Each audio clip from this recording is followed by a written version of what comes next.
Hello, everyone, and welcome to another episode of the Training Tidbits podcast show. I'm your host, Ryan Cartledge from Animal Training Academy, and I'm extremely excited about having you here with us today and being back in your eardrums to talk all about best practice behavior management for what is said to be another amazing episode. I can't wait to dive in and learn all about today's guests and their learning odyssey. If you haven't checked the past episodes out yet, then make sure to head on over to www.animaltrainingacademy.com and you can listen to them all there, or you can also find them on iTunes or on Stitcher. There is definitely something there for absolutely everyone, as well as some sensational up-and-coming episodes planned over the next wee while. Just before we do get started though, I would like to take this opportunity to share some of the really exciting things happening with Animal Training Academy. If you like the conversations in these podcasts, then I want to invite you to continue them with like-minded people within the ATA membership area.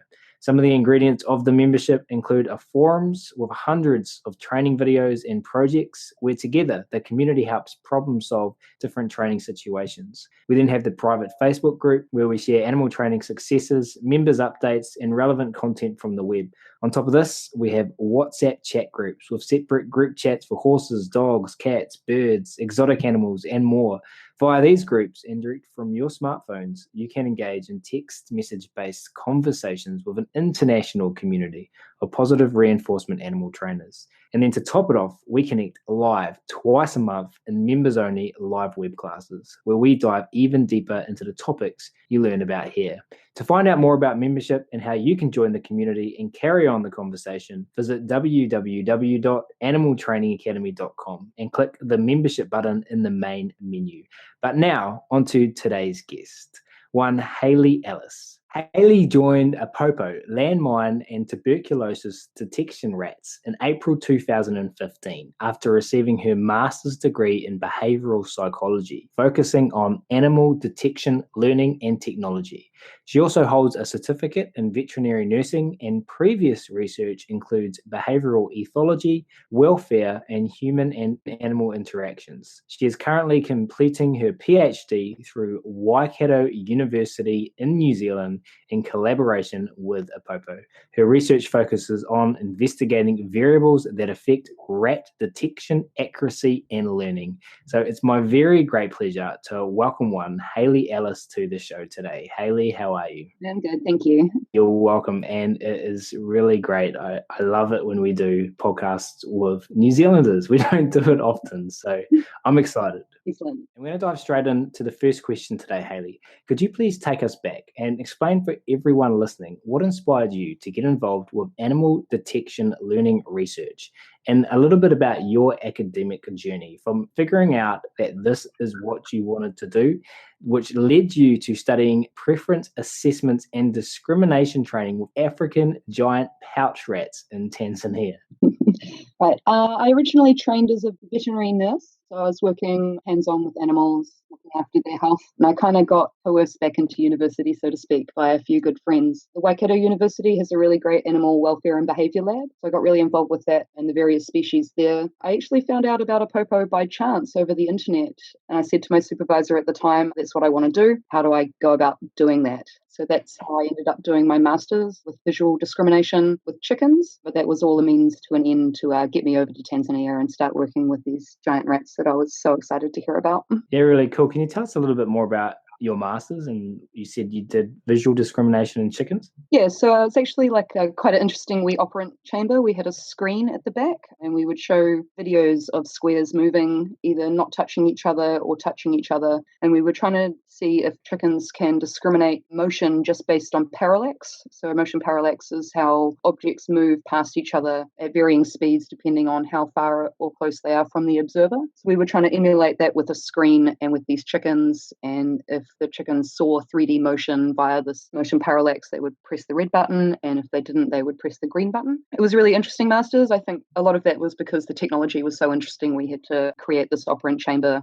with a screen And eventually the chickens like to just pick the actual screen in the moving squares. So we had to move that screen out so the chickens couldn't actually touch it and kind of almost force them to pick these red and green keys on either side. It was really interesting and challenging from a technical aspect as well as from a behavioral. And technology is one of the other areas you're interested in, isn't it? Yeah, I grew up on a dairy farm, so like my background is very practical, like real world applied situations. And I think a lot of behaviorism is very much about having animals in boxes in these very non-naturalistic kind of environments. So I'm really interested in technology that works with how can we pull out this behavior and draw some conclusions from these, not naturalistic environments. Yeah, cool. And a very New Zealand for everyone listening, growing up on a dairy farm. And I think I had a quick look at your Facebook page, and I saw that you got to meet one of the most influential people with regards to that area, Temple Grandin. I was very, very lucky. Whereabouts did you? I was at the ABAI, so that's Applied Behavior Analysis International Conference. It's a very large conference in America, and Temple Grandin was one of the keynote speakers. So I was very grateful and lucky to be able to have a few moments to speak with her. She's a very intelligent woman. Cool. Well, I'm going to use your connection and get you to send her an email after this podcast. And no say, problem. Hey, Ryan Garlitz from New Zealand wants to interview you. So wonderful. And I love hearing about people's behavior odysseys. So thank you very much for sharing that, Haylee. No problem. For this next question, can we start to talk now about what APOPO is? For those that don't know, what do APOPO do? APOPO is a Belgian NGO, actually. Its headquarters in Tanzania. Essentially, we train giant African rats, which are native to most of sub-Saharan Africa. We use basic clicker training to save lives. We focus on landmine detection and tuberculosis detection, but the rats are capable of any detection task. It's just these are the two major pressing concerns in the areas that we work in. And APOPO isn't, you said it was Belgium, it's an acronym, isn't it? Yes, I won't attempt to pronounce it. I'm very sorry. But it does stand for anti-personnel mine detection. Okay, cool. I was hoping that you were going to pronounce it. No. So it's from Belgium. It's based in Tanzania. How did it all get started? So our founder is Bart Weetjens. He's a Belgian man. He lived in East Africa for a long time, and he kept rats as a child. And obviously they have an excellent sense of smell. And he was kind of looking around at this problem of landmines, especially in Africa, where people cannot afford to have them removed. It's an expensive, costly process and also very time-consuming. Bart Weetjens kind of saw an opportunity for a detection animal that's much, much cheaper than the existing canine technology. And it kind of really snowballed from there. We took some rats back to Belgium to see if we could first even breed them in captivity and to do some initial behavioral testing. And then we moved back to Tanzania where we have our training minefields. The rats get trained up here and then they get sent to various areas where they're needed. And how long ago was this? 20 years now. It's our 20th anniversary this year since we started operations. So I think you also just said the name of this podcast episode. We're going to call it Basic Clicker Training to Save Lives. I like that. Excellent. I mean, APOPO is helping poor people with big problems, isn't it? Definitely. And that's what got me so excited about it. This is very basic science applied to these problems that have seemed really intractable, that seemed they would require a lot of money and time. And these rats, using very simple technology, they can find the mines, they can find the tuberculosis much cheaper, much faster. It's making a real measurable difference. And you said you put the rats onto training minefields, and from my research, I understand that the rats, they're not heavy enough, which makes them a good animal to use for this, are they, to set the landmines off? Yeah, the males get up to 1.2 kilos, and that's still far too light to set off a mine compared to canine detectors. They do occasionally meet with misfortune. So we've never had an accident with our rats. It's just not possible for these animals to set the mines off. Cool, I'm glad we talked about that, because I think there might have been some people at home going, what? You put them on training fields? That's always the first question, and it's a fair enough question, but no, they take 9 months to train.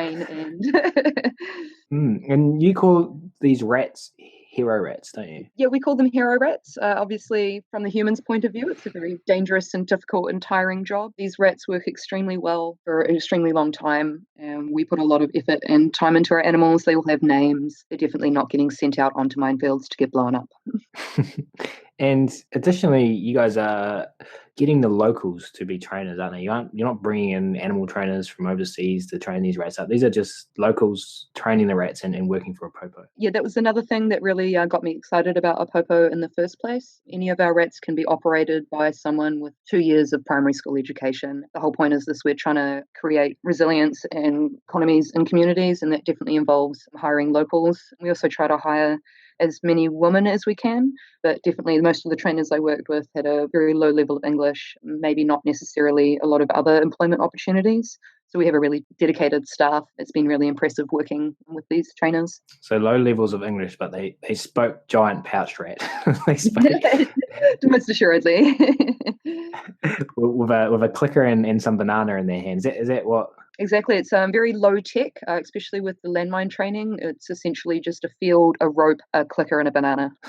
Awesome. So there is someone that works for APOPO that trains all the trainers, or how does that all work? Actually, I was there by myself for a significant chunk of the time, but we've been very fortunate in the last year to have Dr. Cindy Fast join us as our head of training and research. But Popo's been going for 20 years. We have some pretty strong SOPs in place. So really the Mzungus or the foreigners are coming in as a more scientific role, as an advisory role, and to definitely keep up the trainers' upkeeping. As we know, humans tend to slip if they're not reminded. But these trainers are very, very dedicated and excellent at their jobs. And we talked about helping out poor people with big problems, and landmines obviously are a huge problem, and they're international, with lots of different conflicts going on. How many countries is Popo currently operating? Currently, yeah, all of our rats are trained in Tanzania, as I mentioned. We're also in Angola, Cambodia. We've just started. We've just finished clearing Mozambique, and we'll be moving to Zimbabwe.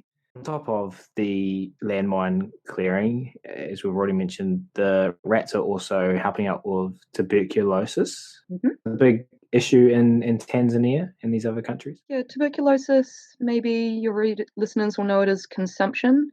It's actually the largest infectious cause of death in the world. I think it was 10 million deaths last year. No, sorry, 4 million deaths and 10 million new infections. It's a really nasty disease that people seem to have forgotten still exists. And it mostly affects the breadwinners of the family, like the men that are working in factories and the farms and things like that.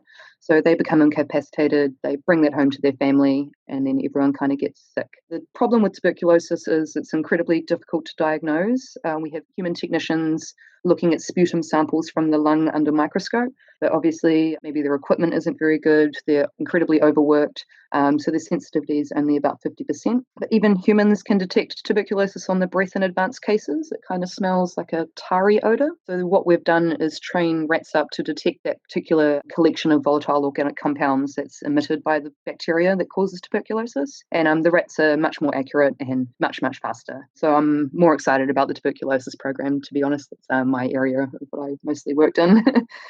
Yeah, and did I read that, you have to correct me on the actual numbers here, but it was something like a rat can do 4 days worth of human work in 20 minutes or something? That's correct. A rat can assess 100 samples in 20 minutes or even less, and it would take a human technician looking at slides under a microscope 4 days to do the exact same amount of work. Wow, so the money just being saved. One of our biggest problems is we don't have enough samples. We're constantly fighting against extinction rather than too much work. We have too little.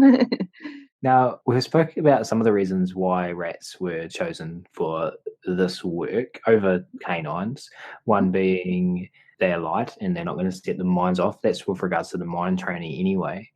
What are the other benefits of using rats in this context? Well, specifically to tuberculosis, rats cannot contract human tuberculosis, but in a general sense, for any kind of detection work, these rats are extremely cheap and they're omnivorous, so you can feed them pretty much anything. They're very small, so we can house them very cheaply. They breed easily. But I think the most interesting thing for me is any human that is trained in the APOPO SOPs can operate any of our animals. We can ship them halfway across the world and they will work just as well for any person. For me, that's their main advantage. We can train animals in one place, send them somewhere else, train trainers in those local places, and the locals there operate these animals. There's some big benefits. And with regards to their smell, what's their smell like, would you say, in comparison to canines? There's definitely limited evidence. Obviously, it's Africa, so the physiological, neurophysiological evidence does point that their Comparable, if not better than dogs. Their olfactory bulb's very large. They've got a large brain in general, a lot of neuroreceptors. I train my rats down to detect 0.0000001% of a particular smell.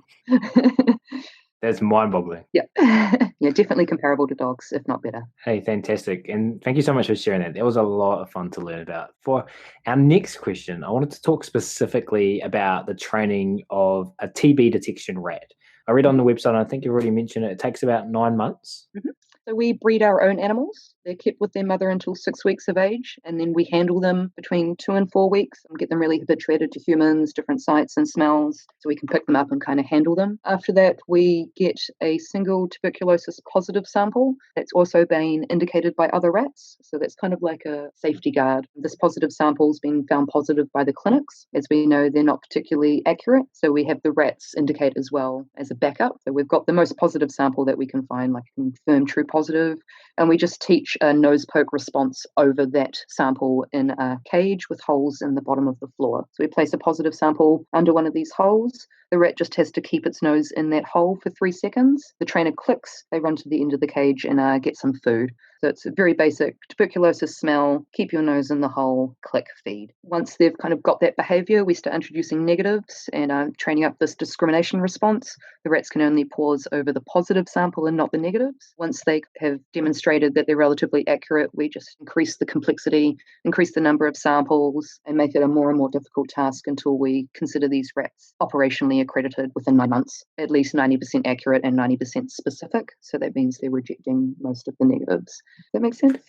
Yeah, and so their job is to find the samples that the humans missed. Yes, so we used clinic positive samples to arrange schedules of intermittent reinforcement. We rely on generalization to these TB positive but clinic negative samples. Rats don't get rewarded for indicating on those, but we take those samples and we retest them using our slightly better technology and well-trained technicians. If that secondary test comes back positive, we call the clinics. The rats can be thought of as kind of second line screening. The clinics do the first line, we get all those samples, and the rats test those same samples again to catch more of the positives that the clinics missed. And this training process is similar for the mine rats? Essentially the same for both tuberculosis and landmine rats. We require them to walk. So in the landmines, they trace a grid over the landmine, and with tuberculosis detection, they're in a linear cage and that they have to walk along. So it's essentially teaching them that the target smell, whether it be TNT or tuberculosis or anything you could imagine, we associate that with the indication response, either a nose poke or scratching at the ground. The trainer clicks, click equals food.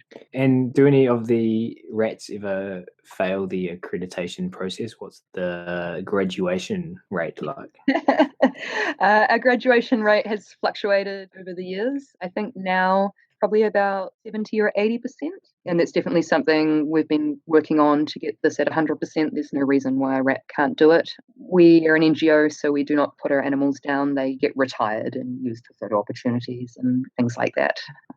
And what do you put down to potential failure rates, and how can we increase this to the goal of ideally 100%, would you say? Do you think there's much individual variation in your experience between the rats? I think partially. In my time there, we had 1 or 2 rats that were just aggressive and we couldn't habituate them, so we couldn't even begin training. For some other rats, maybe the sample flow was not ideal, and maybe some clinic positives were actually clinic negatives. Maybe our training sample set wasn't ideal. It's just something that comes with the territory of trying to do research in these resource poor areas. But I think just as we have more money and time to put into research and grow and train our trainers, I think the next few years are going to be really exciting for APOPO. Yeah, cool. And you've shared a video with me that I will hopefully share in the podcast write-up of one of these rats being trained.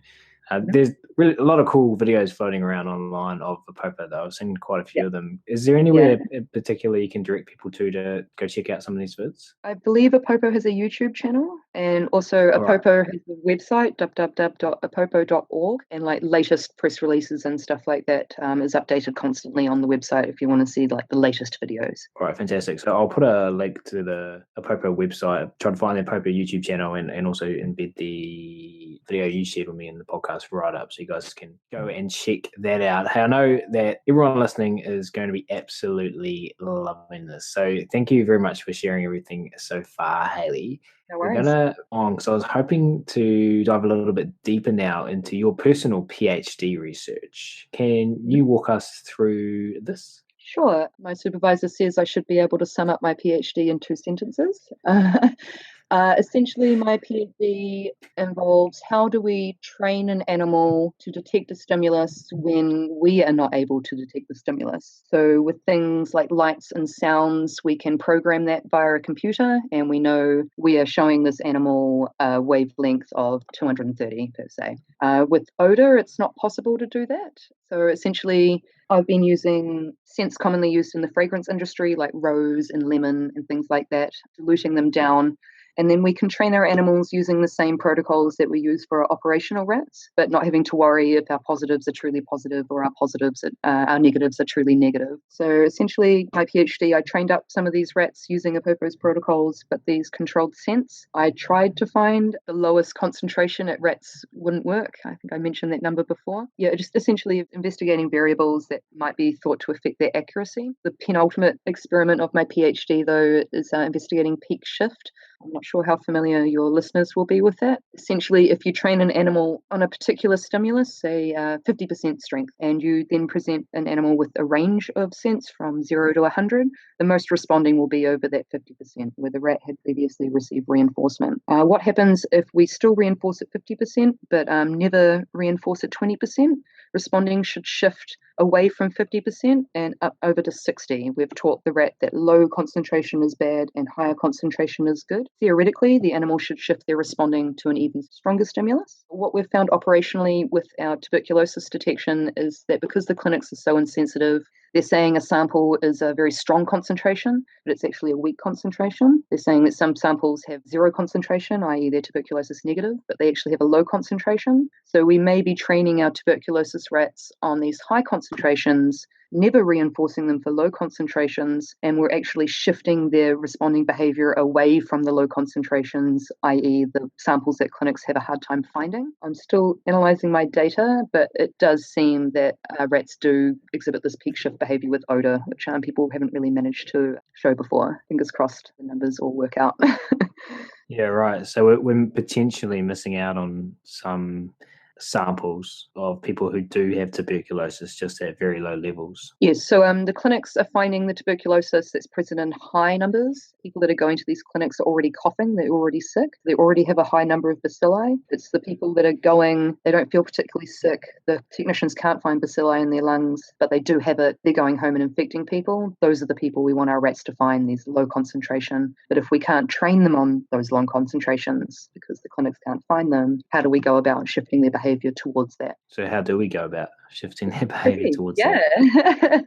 To be honest, research in Africa is definitely more difficult, just the logistic and lack of resources and things like that. My PhD is definitely just the first few steps along this path of how do we create these viable training sets for odors when we don't know what we're actually showing the animals. You've done a few other articles as well, is that correct? Our biggest study lately was our accuracy study. So that compared our tuberculosis detecting rats' performance against the gold standard, which is culture, which takes 6 weeks and is very expensive, against GeneXpert, which is a machine that measures genetic material in sputum samples, and against the various human technicians. So it's really involved with that, just finding out just how good are our rats compared to these other existing technologies. Essentially, our rats are nearly as sensitive as GeneXpert, which is just one step below the gold standard, but they're a little less specific, so they make quite a few false alarms. This, I suspect, is related to their training sets. We don't have these pure negatives and pure positives to show them. But what the study does show is that our rats are faster, they're cheaper, they're more sensitive than the clinics, but they are less specific. In a perfect world, they would be a first-line screening to cut out the true negatives, and then they would go on to a second set of screening to catch out those false positives. We don't live in a perfect world. They are rats. People have a lot of social anxieties and stories around them. But yeah, our rats are definitely more sensitive, faster and cheaper, just a little less specific. And that's going to speak to a lot of people, isn't it? The cheapness and speed of Yeah. which. I think, one of the major concerns people have with animal detection technology is that it's not reliable. I crunched a lot of numbers, our rats are almost perfectly reliable. If you give them the same sample twice, they'll give you the same answer. So often it's less about how effective these animals are and actually taking that research and taking those conclusions and actually working with governments and working with organizations to get that into operation and actually start saving people's lives. But if you don't have the numbers in the first place, then we can't go anywhere. And what kind of things can we do to challenge people's preconceived stereotypes about the effectiveness of rats or just even rats? Well, I think studies like the accuracy study are invaluable. We have some very hard numbers to show that our rats are just as good, if not better. APOPO is an NGO, and as every scientist says in every organisation in every area, we always need more research, we always need more funds, we always need more support. Science. Yes. Hey, sadly, we are nearly at the end, but that's okay because we're also heading into one of my favorite parts of the podcast show, and this is story time. Haylee, can you please share a favorite story from your time in Tanzania working with the rats and something that helped teach you about behavior in training? Sure, I have an excellent story actually. So the rats we worked with are called giant African pouched rats because they have cheek pouches similar to our hamsters. So they'll go out and forage and put the food in their cheeks and bring it back to their burrow to eat later. It poses a unique challenge when you're trying to reward animals while they're working. So one particular rat, young rat, training him on a small landmine field. So he's walking along, he finds a mine, he sits, he scratches over the correct place, the trainer clicks, the rat runs back and gets his banana. Unfortunately, this rat puts his banana in his cheeks and keeps working, walking along this grid. He finds another mine. Instead of scratching and waiting to listen to the click like he's supposed to, he sits on top of the mine, takes the banana out of his cheeks, looks at the trainer and eats it. So it essentially reinforced himself. I thought that was a really fantastic illustration of how we're working with a particular species with their own little idiosyncrasies. And this rat was obviously just a bit too full and didn't really need an extra banana for that second indication. He had already had some.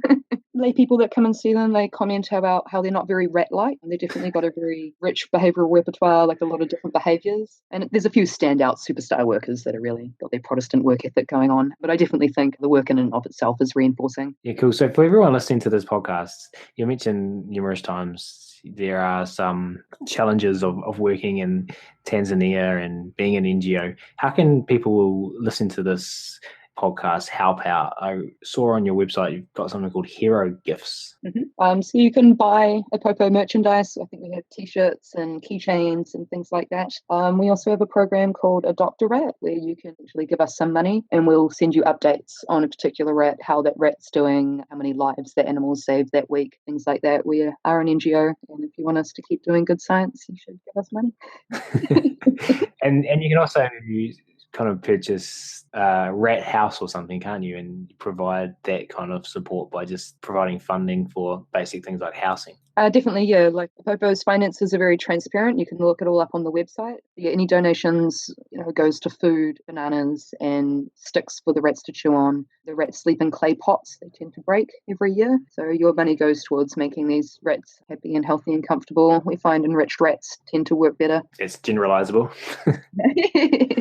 And it does now bring us to our final question for this episode. Haylee, what would you like to see happen with disease detection animals or just detection animals in general over the coming decade? What's possible in this area? The possibilities are limitless. Starting to see some really exciting stuff with detecting pest or endangered species, especially in New Zealand, finding rust in factory pipes, disease detection of every type, diabetes, anything at all. If the research is there, if you're interested, olfaction is not an easy area to work in, but it's incredibly rewarding. I think as more numbers come out showing that these animals are reliable, and as we develop even better protocols for training these animals on scents that we cannot detect ourselves, I'm really excited to see what happens in the future and a huge range of applications. And we've had someone on the podcast before talk about diabetic alert dogs. And you mentioned that there's some research being done with dogs being able to detect cancer. That seems more than feasible. We've also looked into it at APOPO. I think with any discrimination training, the issue is collecting an adequate training set. We need positives that we know are positive, and we need negatives that we know are negative. And often, if the diagnostic technology is so good, we don't need the animals in the first place. So this is where really the animal training comes in. We need to be on the ball all watching out for extinction, these correct indication responses. Are the rats actually, or the dogs, or whatever species you're working with, are the animals actually responding to the stimuli you want them to be? Super interesting. That does sadly bring us to the end now. But before we wrap up, from myself and on behalf of everyone listening, Haylee, thank you so much for making time to come on the show today. It's really appreciated. No worries, then thank you. If you have enjoyed this episode today and you were interested in carrying on the conversation about the most positive and less intrusive ways of influencing behavior, then as mentioned at the start of the episode, the Animal Training Academy community is waiting for you. Head on over to www.animaltrainingacademy.com and click on the membership button in the main menu to learn all about how you can connect with like-minded, positive reinforcement-based animal trainers from around the world. Whether you train or are thinking about training dogs, cats, other pets, birds, zoo animals, implementing techniques within your vet clinic, or any other area where behavior management is required, then you will love all the different ways you can join in. Forums, WhatsApp chats, private Facebook group, or one of the members-only live web classes. There's something there for absolutely everyone, and we're really looking forward to having you join the community. That's it for this episode, though. We'll wrap it up there, and thanks again so much for listening. But for now, it's time to scoot, little Newt. You'll hear from us again soon.